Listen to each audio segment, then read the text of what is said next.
Well, howdy, Pastor Mark Driscoll here with a weekly newsletter for Mark Driscoll Ministries. We call it Ask Pastor Mark. I'm Pastor Mark. You can provide the ask. Send in your question to hello@markdriscoll.org.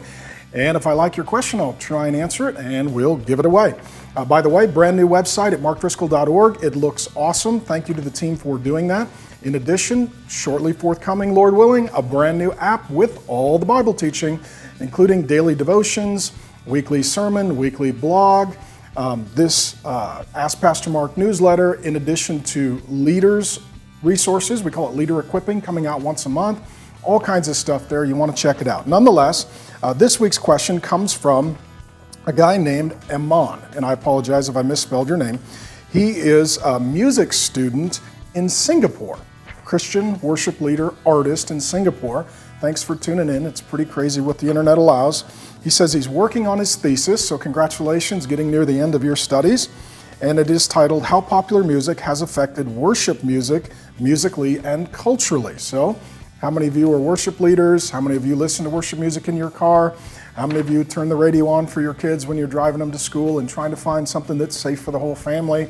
How many of you go to Christian concerts? How many of you play in the worship team? How many of you at church, sing along? How many of you are hand raisers halfway up? How many of you are full-blown charismatic? Woohoo, Pentecostal, get the hands all the way up. What team are you on? What songs do they sing at your church? All those kinds of issues is what he's delving into. And he says, how does worship music from the West, and he lists some of the more well-known sources of modern worship, influence worship music internationally, choice of congregational songs, music styles? Well, it totally does. I recently, not long ago, was speaking to the radio broadcasters for FM broadcasting. They had their national conference in Orlando. And so, the radio show heads and hosts and station managers were all there, and I had the honor of preaching and teaching them. And what I said was, you guys are setting the pace for what happens in the church. The music that you play, the bands that you promote, the songs that you push, those get replayed in churches. People figure out how to play those and sing along. And so really, Christian music industry is really driving the worship that happens in the church. That's inevitably and invariably so. That's why certain songs are getting sung in churches all around the world. He also asks, do you think there is a pressure to conform to what is hip or happening? Adapting musical styles, latest songs? Yeah, I think there is. I think that worship, insofar as a genre of music goes, I think all of life is worship. There are trends and fads that come and go. That can be instrumentation, that can be style, that can be songwriting or hymnody, and they become popular. And as they become popular, it's like a wave that rolls through lots of different churches. I don't think that's necessarily a bad thing, though. What the modern worship music trend has done, and I'll just be honest, I'm not a huge fan of Christian music. I don't listen to it pretty much at all, but I'm not against it, I'm for it. My kids probably know more songs than I do. I'm old, so I listen to what old guys listen to. Nonetheless, I don't think it's a bad thing, because there is a lot of division historically among different denominations and teams and tribes of Christianity. But by singing some of the same songs, there is some commonality and some unity and some consistency among churches, and that's not necessarily a bad thing, that's a good thing. And what worship music has done, it helps us learn about other teams and other tribes and other churches and other traditions. And as various songs come from various groups and we sing them, we're getting to know a little bit about our brothers and sisters, and I think it helps overcome some of this unity and some of the division in the body of Christ. Goes on to say, with the commercialization of Christian music, do you think worship music has drawn influences from popular music in such areas as musical styles, lighting, stage design? Do you think this is positive or negative? Yeah, for sure. I mean, Christian music is following the Christian concert model. Put up a rack, sound light video, smoke machine, band comes out really loud, people are jumping up and down and singing, but I'm not sure that worshiping at church in the way that you would celebrate at a concert is necessarily a bad thing.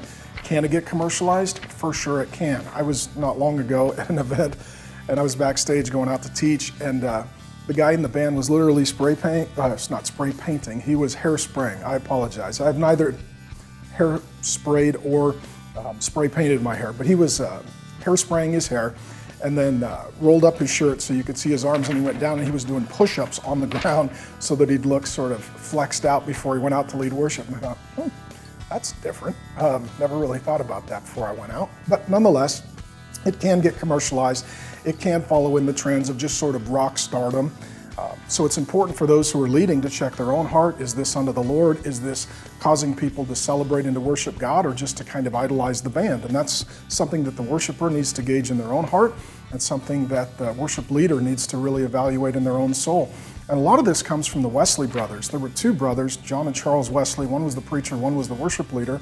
And in the Methodist movement and the revivals, they brought worship music and singing really to the forefront. Before that, it wasn't nearly as popular as it is today. There wasn't as much songwriting. So all of this is really a gift from sort of the charismatic and Pentecostal traditions to the church. And it's not that old, but it's almost become like the next sacrament. You've got baptism, communion, and now worship is just a must part for experience. But it can open the heart, it can open the mind, it can give voice to the longings of the people, and I think it can be and is a great and wonderful thing. And what I would say lastly is this: you ask about worldliness, concert tickets, albums, is any of that bad? Well, I think it would be bad for church if you had to pay a ticket to go to church, if we put any barrier between people in attending church. But for those who are on the road, and some Christians, let's just say, they're cheap, man. They expect everything for free, to get everything and give nothing. But if a band's going to show up, somebody's got to rent the room, somebody's got to pay for the electricity, somebody's got to pay for the security, somebody's got to pay for the sound system, somebody's got to pay to get the band there, and somebody needs to pay for it to happen. Otherwise, the event can't occur. And so I don't really have a problem with it. It can get commercial. It can get to the point where it's unreasonable, but I don't think oftentimes that is the case. But when it comes to musical styles, let me close with this. There was a cultural commentator who was a Christian some years ago, and he denoted between three categories of culture: high culture, pop culture, folk culture. That high culture really comes from cultural elites down. Think of Broadway plays, think of musicals that are, operas in Latin, for example. You need an education, you need a lot of money, it's very expensive. It's not for the masses, it tends to be for a smaller group of people. And even to access that, you need to live near a cultural center. You need to afford a very expensive ticket. You need to understand the genre, maybe even a foreign language. And you need to get dressed up, in a tuxedo or a suit or a nice gown, and it's a formal event. So there's high culture. In addition, there is folk culture. Folk culture comes from the bottom up.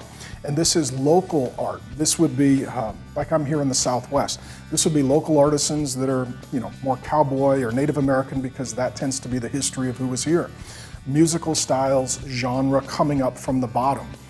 When I did ministry in Seattle, there was a hardcore sort of indie punk rock scene. I'm old enough that sort of grunge was a thing when I was in high school, but that was a local folk sound that sort of then exploded and went national and mainstream. But folk is what's local.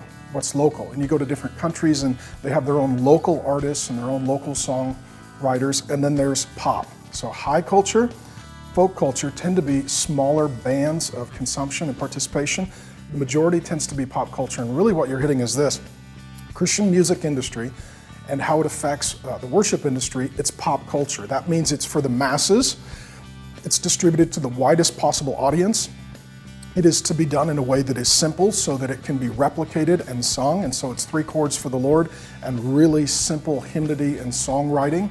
It's not inaccessible or expensive like high culture. It's not as creative, arty, one-of-a-kind, artisan, local, eccentric, bohemian as folk. It tends to be real pop, and that pop genre is what is driving Christian music. If you like pop music, then you're okay with it. If you like one of the other forms, then you're probably not okay with it. But we need to be careful not to ascribe a moral value to cultural style. It says in Revelation 5 and Revelation 7 that around Jesus' throne at the end of time, worshiping him forever, people from all the languages, all the tribes, all the tongues, all the nations, all the cultures. I don't know what it's going to be like, but it's going to be pretty fantastic. And we need to be careful that we don't take our preferences and make them prejudices, that we take what we prefer and assume that that's what God prefers. Because in his kingdom, he'll be listening to people singing his praises from their cultural background and language and style, and we'll all celebrate it. I don't know what it'll look like, but it'll be awesome. So good luck with your thesis, Amon. Thanks for sending in your question. Pastor Mark out.